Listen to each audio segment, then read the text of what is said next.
ছানার পুর ভরা পটলের দোরমা একবার এভাবে বানিয়ে দেখো, খেতে দুর্দান্ত লাগবে। একটু বড় সাইজের পটল নিতে হবে, সেটার থেকে আমি ভালো করে কুড়িয়ে শাঁসটা ভালো করে বের করে নিয়েছি। পটলের শাঁস আর কাঁচা লঙ্কা দিয়ে একটা পেস্ট তৈরি করব, আর ততক্ষণে পটলগুলোকে নুন হলুদ দিয়ে ভেজে নিলাম।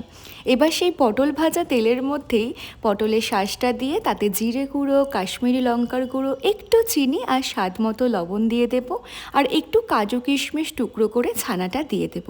এবার ছানার পুরটা রেডি করে নিয়েছি, এবার ভেজে রাখা পটলের মধ্যে ভরে নেব। তোমরা জাস্ট পটলের সাইজগুলো একবার দেখো। এবারে দোরমার গ্রেভিটা বানানোর জন্য আমি এখানে দইয়ের সাথে কিছু কাজু বাদাম, চারমগজ আর একটু ছানা দিয়ে ব্লেন্ড করে নিলাম।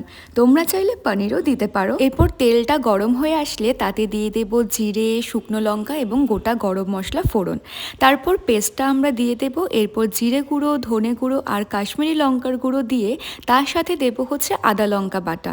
স্বাদ মতো নুন অ্যাড করব। তেল ভেসে উঠলে দিয়ে দেব পটল। কিছুক্ষণ এপাশ ওপাশ করে নেব, আর নামানোর সময় দিয়ে দেব গরম মশলা গুঁড়ো আর ঘি।